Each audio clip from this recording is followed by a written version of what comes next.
আসসালামু আলাইকুম স্যার। ওয়ালাইকুম আসসালাম। বসো বসো বসো। তোমার কাছে পড়া দিছিলাম হইছে? ওই হুজুর একটা হইছে। তুমি 5 নাম্বার মাকড়াসটা বলো তো। 1 নাম্বার মাকড়াস ফলকের 5 নাম্বার। তাল্লোর সঙ্গে গোড়া লাগাইয়া তিন টিয়ার উচ্চারিত হয় আইন খ। খুব সুন্দর হয়েছে, বসো বসো। তুমি 11 নাম্বার মাকড়াসটা বলো তো। উস্তাদ জি আমি বল না বল। তুমি স্যার আর কেউ আছে ওই পাশে? জিব্বের আগা কাল্লোর সঙ্গে লাগাইয়া বলো বলো তাড়াতাড়ি বলো। পেটের নারীর লগে লাগাইয়া দর দর দর। খুব সুন্দর হয়েছে, বসো। নাস্তা করছো আজকে সকালে? জি হুজুর করছি।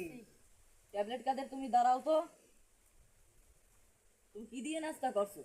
আমার বাড়ি একটা বলদ গরু আনলে এই বলদ গরুর একটা ডিম পেয়েছে আমার মা গাজিয়ে দিয়েছে খাইছি অনেক মজা রে পেটটা ভরে গেছে বুঝতেছি আর কাঁচা মরিচ দিয়ে হয়তো ভাত খাইছি তাহলে তুমি বসো। মজা করবি বোমা কাদের তুমি দাঁড়াও তো।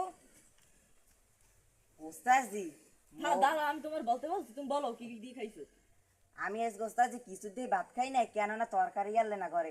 কিন্তু উস্তাদ জি আজকে না মায়ে পায়েস রাঁধছিলে, হেয়ে খাইয়েই সেদ্ধে না ভাত খাইয়েছি। পায়েস অনেক মজা। উস্তাদ জি আমরা লেগেও কলা আনছি।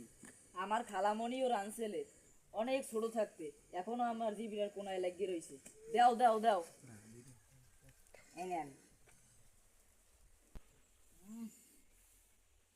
মজা। আমার খালামণিও রানছেলে একালে একরমই রয়েছে, তোমার আম্মার মতোই একটা। পাইছি তো আত্মরা। আত্মরা যাইয়া মন নানি মরার আগে বিজনেস একাল অসুস্থ হলে এসে আত্মরায় মরছে লেহেই দিয়ে।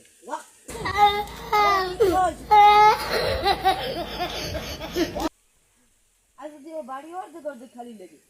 উস্তাদ জি খালি লেগে কে ওই রাস্তায় যাওয়ার সময় অনেক পোষাবে তো সাপ দিয়েছে, তারপর ওই আত্মরার পাশে থুইয়া একটু মরতে বললেন, কুত্তো আই অর্ধেক খাইয়ে থুইয়ে গেছে উস্তাদ জি। কি খাওয়াইছো আমার?